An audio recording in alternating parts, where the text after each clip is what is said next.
Hello guys, എല്ലാവർക്കും പുതിയ വീട്ടിലേക്ക് സ്വാഗതം. ഇന്ന് നമ്മൾ യുകെയിലത്തെ വീടുകളെ പറ്റിയാണ് പറയണേ. ഇത് ലണ്ടനിൽ തന്നെ ഉൾഗ്രാമങ്ങളിൽ കാണുന്ന വീടുകളാണ്.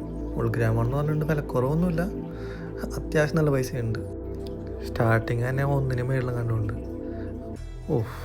ചത്താനെ. അതായത് ആ 1 കോടിക്ക് ഫുള്ള് വീട് കിട്ടൂല കേട്ടോ. അപ്പോൾ ആ ഇത് കാണുന്നത് ചിലപ്പോൾ ഒരു 3 വീടാ അല്ലെങ്കിൽ 3 വീടൊക്കെ ആയിരിക്കുള്ളൂ മാക്സിമം. അപ്പോൾ അതിനകത്ത് ഭാഗം അതിനകത്താണ് ഈ പറഞ്ഞ 1.5 കോടി കിട്ടുന്നത്. ഇവിടുത്തെ റെൻ്റ് അടക്കണ പൈസ ഉണ്ടെന്നുണ്ടെങ്കിൽ കുറച്ച് ഡെപ്പോസിറ്റ് കൊടുത്തിട്ടുണ്ടെങ്കിൽ ആ പൈസ കൊണ്ട് നമുക്ക് വീട് മേടിക്കാവുന്ന കാര്യമുള്ളൂ. ഹലോ ഗോയ്സ്, അപ്പോൾ ഹോം ടൂർ തുടങ്ങിയാലോ? ഈ കാണാണ് നമ്മളെ വീട്ടിലേക്കുള്ള വഴി. അത്യാവശ്യം നടക്കാനുള്ള ഗ്യാപ്പ്, എന്നാലും കുഴപ്പമില്ല, വണ്ടിയിലൊന്നും പോകുന്നില്ല. ഈ കാണണം നമ്മുടെ കുഞ്ഞു വീട്, ഈ പറഞ്ഞ 3 കോടി 2 കോടിയുടെയൊക്കെ പറഞ്ഞ വീടുകൾ.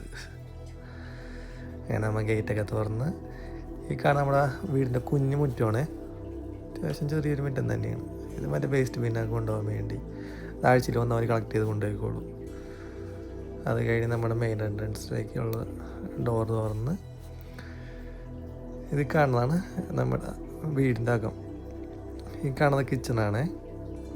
കിച്ചണിൻ്റെ ഡോർ അടച്ചിട്ടേക്കാണ്. നമ്മുടെ മലയാളികളുടെ ദേശീയ ഭക്ഷണം ചാള വറുത്ത് വെച്ചേക്കാണ്. ആ സ്മെല്ല് പുറത്തു പോകാതിരിക്കാൻ വേണ്ടിയാണ് അടച്ചു വെച്ചത്.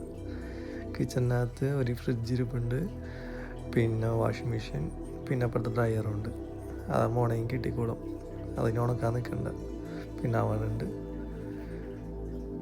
അത് കഴിഞ്ഞ് ഇവിടെ മെയിനായിട്ട് ഒരു 5 റൂമാണ് ഉള്ളത്. ആ കാണുന്ന 1ാമത്തെ റൂം, പിന്നെ 2ാമത്തെ റൂം നമ്മുടെ റൂമാണത്. അത് കഴിഞ്ഞ് ഈ സൈഡിലോട്ട് വരുമ്പോൾ 3, 4, 5 അങ്ങനെ ടോട്ടൽ 5 റൂമുള്ളത്. പിന്നെ ഈ കാണുന്നതാണ് നമ്മുടെ വാഷ്റൂം. എല്ലാം അലങ്കൊലമായിട്ട് കിടക്കുകയാണ്. ഈ കാണുന്നതാണ് നമ്മുടെ 75,000 രൂപയുടെ റൂം. എങ്ങനെയുണ്ട്? സെറ്റല്ലേ? വലിയ കുഴപ്പമില്ല, അത്യാവശ്യം 2 പേർക്ക് നിൽക്കാൻ പറ്റുന്ന സംഭവം തന്നെ. പിന്നെ വിൻഡോ സൈഡിൽ നോക്കുമ്പോൾ ഒരു ബാൽക്കണി, ഒരു ഗാർഡൻ ഏരിയ ഒക്കെ പോലെ കാണാൻ പറ്റും. പിന്നെ അപ്പുറത്തും കുറേ വീടുകളൊക്കെ ഉണ്ട്. പിന്നെ നമുക്കായിട്ട് ഒരു കുഞ്ഞ് അക്വേറിയം സെറ്റാക്കി വെച്ചിട്ടുണ്ട്. ഇതൊക്കെ നമ്മൾ മേടിച്ച് വെച്ചാണ് എക്സ്ട്രാ.